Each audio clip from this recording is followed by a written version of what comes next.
pretty quiet as we head through the rest of the evening and into the overnight time frame as well. Partly cloudy skies start to kind of filter in a little bit more, especially in western and central portions of KELOLAND, where we could see an isolated sprinkle come out of something. Beyond that, it's going to be a very quiet night, a mild night as well, with 60s across much of the region for overnight low temperatures. Highs tomorrow, 80s, low to mid-90s as well. That's not going anywhere anytime soon, and neither is the smoke for that matter, especially out west. We'll talk about that. We'll go through the rest of your forecast coming up. First to 4 starts right now. Live from KELOLAND Media Group. KELOLAND News, first at 4. Coming up, we're going to hear from Sioux Falls Police about 3 unsolved homicide cases in the city. Plus, 2 people walk away from a plane crash in the Black Hills. We'll tell you what we know. And why Minnesota homeowners could be paying more for insurance.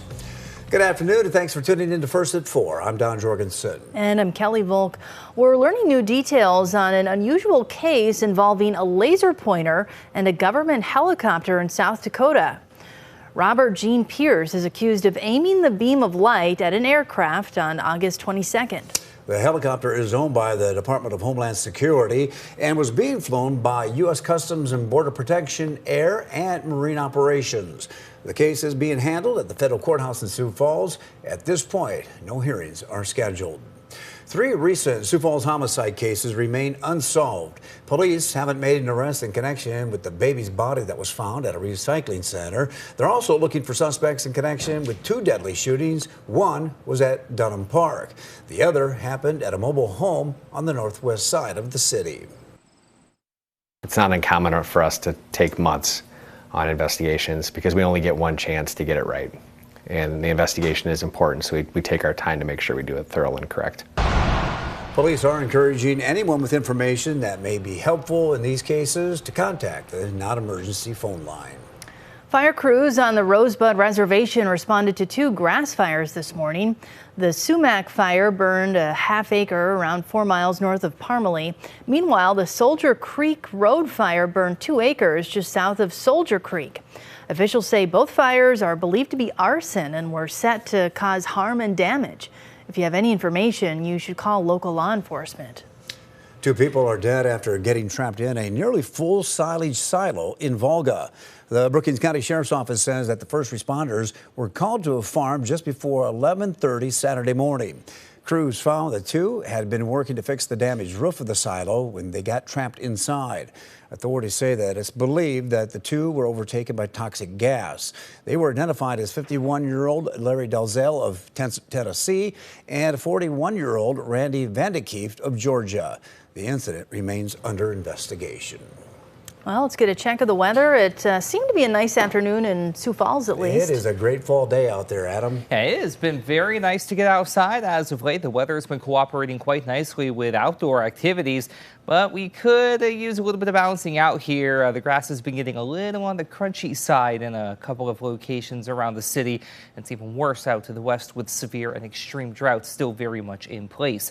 We'll start with a view from our camera in Falls Park. We're up into the 80s today, 83 at the airport with a brisk southerly wind at 18 miles per hour. It has been breezy, but that's been the only significant blemish. And one other thing that we do need to mention is you may have noticed the sky above isn't a brilliant shade of blue. It is a very filtered sky up there. We're dealing with more smoke in the atmosphere. You can also see that in the distance from our camera in Aberdeen, 86 up in Brown County with a south wind at 15 miles per hour. It's been pretty breezy. We've had those elevated fire weather concerns in place due to the lack of moisture, low humidity, and that aforementioned wind. We're at 91 in Pierre. We've hit the century mark in Phillip at 100, 93 Rapid City, 95 for Pine Ridge, as well as up in Buffalo. Spearfish sitting at 88 along with Mitchell, 94 as you head toward winter. There's that breeze, again, mainly out of the south, that's bringing in more of that warmth. That's not going to be going anywhere anytime soon. Outside of the smoke, there has been at least some actual cloud cover out to the west. At least there is a visible satellite. You can see that coming off of the Black Hills, trying to hold steady as it moves over to the east later on this afternoon and evening. For your day tomorrow, if you are a fan of this heat, You're going to like a majority of this 7-day forecast. 80s and low 90s in southeastern KELOLAND, and also in the northeastern part of the region as well, with mostly sunny skies. Out west, another round of mid to at times upper 90s. We'll talk about the rest of your 7-day forecast, which does feature a few small opportunities for rain as we head through the hour.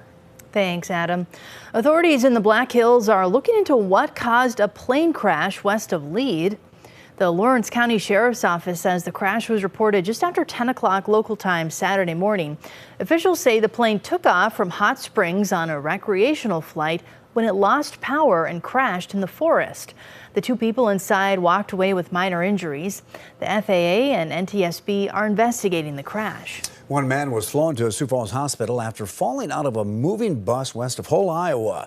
The Sioux County Sheriff's Office says that a party bus was heading east when the driver learned that a 21-year-old passenger had fallen through an unlatched window and hit the road.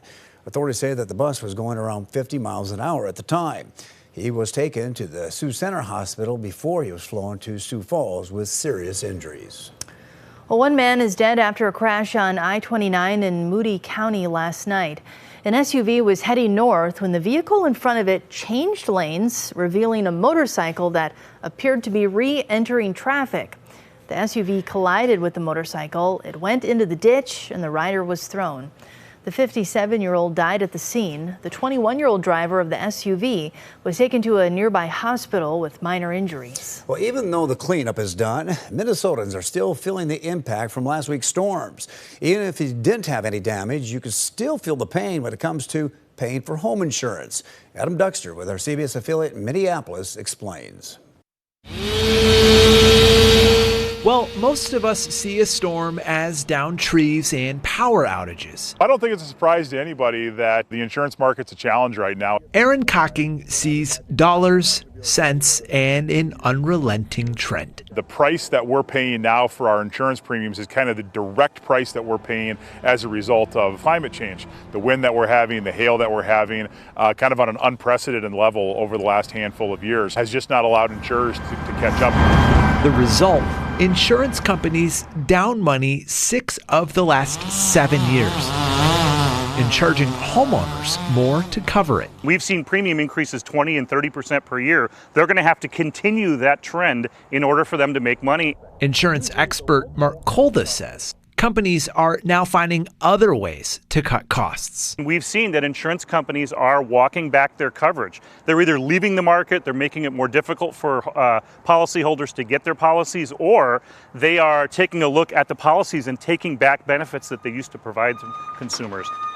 And now in Minnesota, twice as many complaints from homeowners to the state over out-of-pocket costs and denied claims. And with no sign these storms will stop anytime soon, both men say this story should be a sign to read your policy and potentially shop around. Adam Duxter, WCCO News. Other factors playing a role in the increasing price of insurance include inflation, labor costs, and supply costs.